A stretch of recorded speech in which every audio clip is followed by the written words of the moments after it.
Hürmetli vatandaş, bugünkü leksiyalarımıza başlayımız. Leksiyada Sıdıka Curuzi. Washington'dan sözleyimiz, hürmetli vatandaş.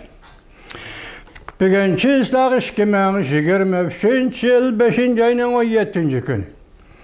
Haftaga çarşamba vatandaşım. Bugünkü vaziyetten söz açılan bolsak tünügün 16. günü. Amerika Qo'shma Shtatlar Davlat Majlisi Kengash Palatasida guvohlik berish, guvohlik elish yig'ini bo'lib o'tdi. Bu yig'inga Amerika Qo'shma Shtatlar Prezidenti Joe Biden hukumatining yuqori darajalik 3 nafar amaldori qatnashdi. Taklif bilan qatnashdi va shular guvohlikdan o'tdi. Yoki demoqchimizki, bu qatim Amerika Qo'shma Shtatlari Prezidenti Joe Biden hukumatining 3 nafar yuqori darajalik amaldori Amerikaning Jungoga qaratgan siyosatini Kengash palatasi a'zolariga topshirdi degan so'zlar. Bunun ichida Davlat Mudofaa ministri Lloyd Austin Amerikaning Jungoga qaratgan siyosatini nayt siliq spoyalda Kengash palatasiga topshirdi. Bu amaldorlarning yana birisi Amerika Qo'shma Shtatlari davlat ishleri katibi Antony Blinken Amerikaning Jungoga qaratgan siyosatini nayt keskin ciddi bir ravishda Kengash palatasiga topshirdi. Bu rahbarlar bu yuqori darajalik amaldorlarning uchinchisi. Amerika Qo'shma Shtatlari Savdo ministrligining ministri Gina Raimondo xonim Amerikaning Jungoga qaratgan siyosatini konkret va real tartiblar bo'yicha Kengash palatasiga topshirdi vatandaşlarım. Bu bir burilish nuqtasi turvatimiz deb ko'rsatdi Davlat ishlar katibi Antony Blinken. Rost shundoq degandek, mushuninga qarab turing, vaziyatga shuning qarab baho bering vatandash. Tunigun 16. kuni Davlat Majlisi Kengash palatasida Amerika Qo'shma Shtatlarining 3 nafar yuqori darajalik amaldori hukumat amaldori Prezident Joe Biden hukumat kabinetining amaldori Jungoga qaratgan siyosatini 16. kuni Davlat Majlisida Kengash palatasiga topshirdi. Endi atayaki 18-19 kunidan boshlab Yaponiyaning Guangdao oralida dunyo 7 davlat guruhi sanoatlashgan 7 davlat guruhining yig'ini ochildi. Tartibga qarang vatandoshim. Vaqt tartib va o'rinlashtirishga qarang vatandoshim. Bunda bu yig'inga Amerika Qo'shma Shtatlarining prezidenti Joe Biden qatnashdi vatandosh. Biz mushuning asosini bugun mushto'g'ri sizlarga leksiya so'zlaymiz. So'zlaganda biz shuni aytamizki, hozir men tunigun dedim leksiyamda vatandoshlarım. Vaziyatning jiddiligi til sirat kavrigidan o'tgandek bo'layotdi, taraqqiy qilyotdi. Tunigunki siyaset bugün yok. Bugünkü siyaset eti keskinleşidi. Bu xalqaro siyaset G'arb dunyosining Jungoga qaratgan siyosati. Bo'lib mu Amerika Qo'shma Shtatlarining Jungoga qaratgan siyosati va Rossiya tajovuzchi armiyasining Ukrainada qilayotganlari qaratgan siyosati. Herkes mushu jarayonda Rossiyadan Jungodan Rossiya ayırıp qaralg'an yo'q. Her ikisi vaziyatning ichida, her ikki davlat ko'zatishning ichida, her ikki davlat diqqat nazarining ichida bo'lib kelyapti, hurmatli vatandosh. Biz endi bir kechada o'zgardi deganda oldingi 2-3 kunlik siyoset va 3 kunlik vaziyatni sizlarga topshirdik.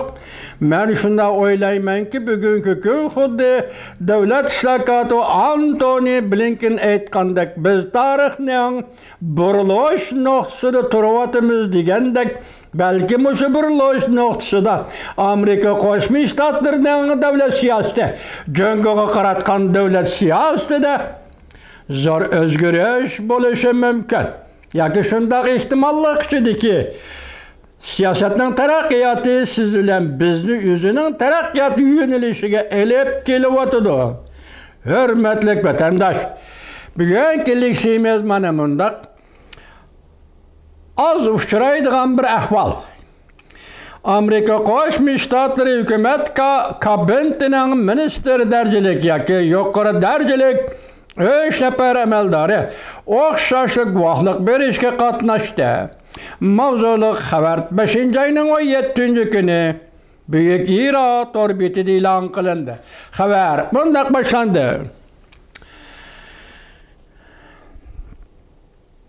Amerika Qo'shma Shtatlari hukumat kabinetining 3 nafar amaldori Davlat Majlis Kengash palatasida jungo siyosati bo'yicha guvohlik berishga qatnashdi.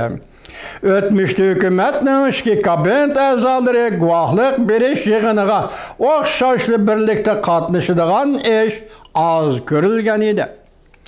Haftaning 2-kuni, ya'ni 5-oyning 16-kuni Amerika Qo'shma Shtatlari Davlat Mudofaa ministri Lloyd Austin, Amerika Qo'shma Shtatlari davlat ishlohoti va Antony Blinken va Amerika Qo'shma Shtatlari savdo ministri Gina Raimondo, Amerika Qo'shma Shtatlari Kengash palatasi hamchot komitetining guvohlik berish yig'iniga qatnashdi. Prezident Joe Biden hukumatining hamchot talablari va Amerika jungo munosabati bu qatam o'tkaziladigan guvohlik berish yig'inining asosli mavzusi bo'ldi. Buning ichida ikkinchi mavzu Kengash palatasi ishki partiya mansublari o'zaro shundoq ko'rsatdi va o'rtaq mundaq hisobladi. Jungo Kompartiya hukumati Washington duch kelgan eng zo'r, eng og'ir xaras. Jungo Kompartiya hukumati Washington duch kelgan eng og'ir, eng zo'r xaras. Bu ham 3 nafar hukumat amaldorining az uchraydigan bir ahvolda birlikda guvohlik berish yig'iniga qatnashishning vazifasidir. Kengash palatasi a'zolari mundaq ko'rsatdi. Jungo Kompartiya hukumatining tahdidi oldida Amerika gazgacha bo'lib olmasligi kerak va gazgacha bo'lib olsa bo'lmaydi. Kichik mavzu. Kengash palata hamchot komitetining raisi, Demokratlar partiyasi mansubi senator Murray, ya'ni Patty Murray boshlabli eg'iz echib mundaq ko'rsatdi. Amerikaning bexatarligini qo'g'dash diplomatiya va taraqqiyot mablag' solishdan derak beradi. Siyosiy zo'ravonlikqa va iqtisodiy zo'ravonlikqa qarshi turib, muqimlikni ilgari surib, mustabidlarga qarshi turib, ittifoqdoshlarni qo'llab, Amerikaning yarshar xarakterlik o'rnini yuqori ko'tarib, bu yo'lni Jungo Kompartiyasiga yoki Rossiya hukumatiga o'tinib bermasligi kerak deb ta'kidladi Murray xonim. Jungo Kompartiyasi to'g'risida to'xtalganda senator Murray xonim mundaq ko'rsatdi. Jungo Kompartiya hukumatining tahdidi oldida biz ko'zimizni yumib olmasligimiz lozim. Biz quloqimizni yopirib olmasligimiz kerak. Davlat Mudofaa ministri Lloyd Austin mundaq ko'rsatdi. Prinsipni asos qilgan xalqaro tartibni kuchaytirishimiz kerak. Amerika Qo'shma Shtatlari Davlat Mudofaa ministri Austin mundaq ko'rsatdi. Devamını anlayacağız vatandaş.